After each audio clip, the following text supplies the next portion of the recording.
Hi guys, it's George Brooks from GB Gaming HD, here to talk to you about quite a controversial issue, whether gaming is negatively influencing people, whether it's positively influencing people. There's lots of good and bad points about gaming, as there is most other things. Although gaming will help with lots of things, problem solving things is one of them. If you're playing a game like Telltale games, they're particularly fun games, I think, and they also will help with your problem solving and logic skills.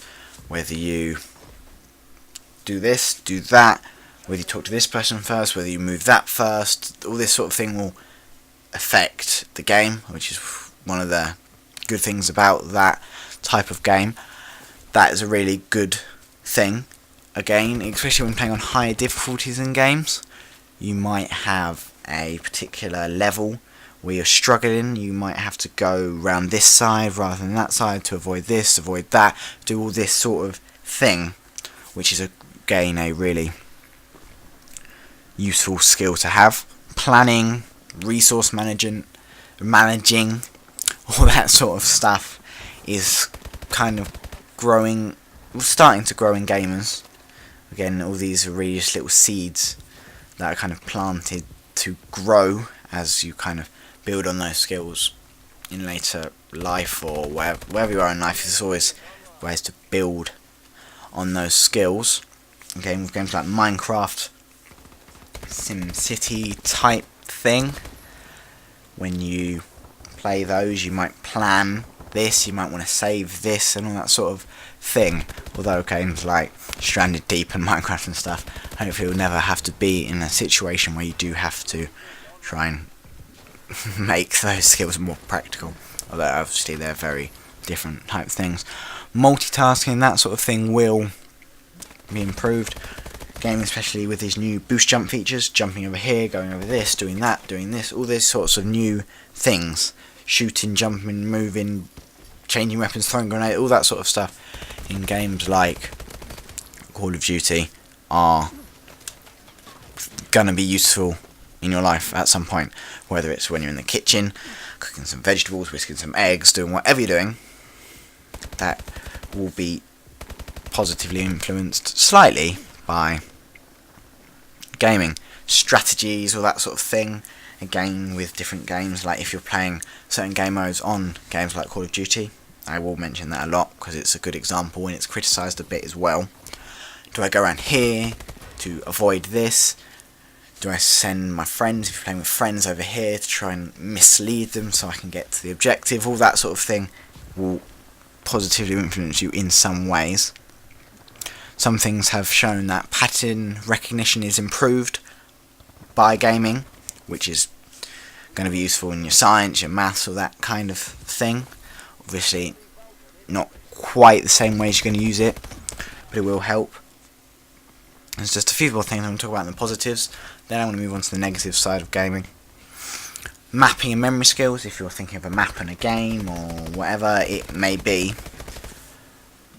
It helps with your memory skills, whether you remember where there's a corner here, where the opponents, whatever, are going to go. That's going to help with kind of memory type working out skills. Concentration can be improved by gaming. If you play it enough, you will actually start to kind of concentrate on how it's going, all that sort of thing.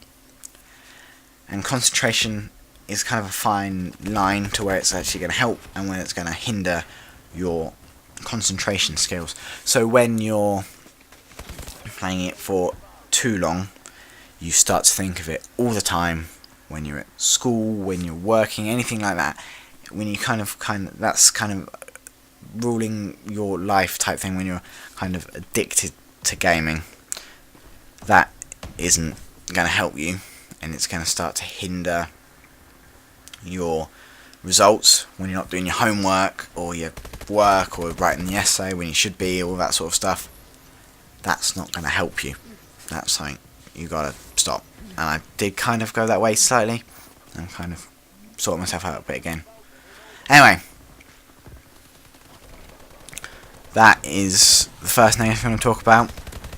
One of the biggest negatives that I've heard a lot of people talk on is the violence in gaming, and there is no doubt in games there is a lot of violence, especially in games like Call of Duty, GTA, and the developers are starting to add features to help decrease those settings. But in games like Call of Duty, the whole point of it is quite violent. Same with games like GTA, all that sort of thing. So again, that is a negative. There's no really other way of looking at that. Shooting is not great, and whatever.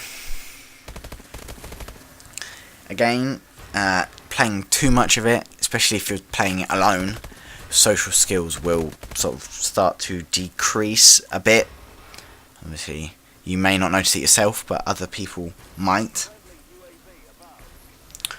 That kind of thing. So when playing with friends, obviously it can improve, but it also may go badly, and there is also some good and bad values of this. Sort of aggression can be increased in certain people while playing games, and there have been some studies on that. But there's also been some studies saying that it can help a bit, kind of with getting rid of frustration and that sort of thing, which can be good. As well as this, though, sort of the confusion of reality with games and all that sort of thing. Obviously, subtly a bit, where you might get into like more fights, be more aggressive, that sort of thing.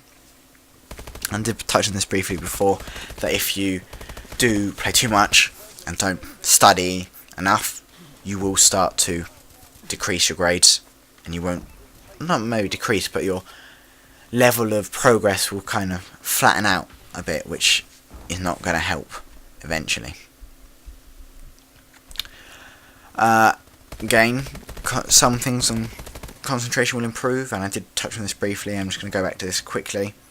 If you do play too much video games and you're thinking, oh, I'm going to try this new class out, I'm going to try this new team out, I'm going to change this, I'm going to try this strategy, I'm going to do this, whatever it is, no matter what game you're playing, it's not going to help you.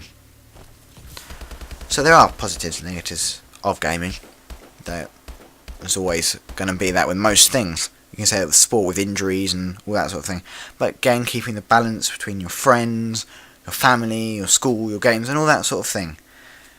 So just bear that in mind when you're sort of playing games and all that sort of stuff. But I hope you've enjoyed the video. If you've enjoyed, please like and subscribe. And see you in the next one. Thanks for listening, and goodbye.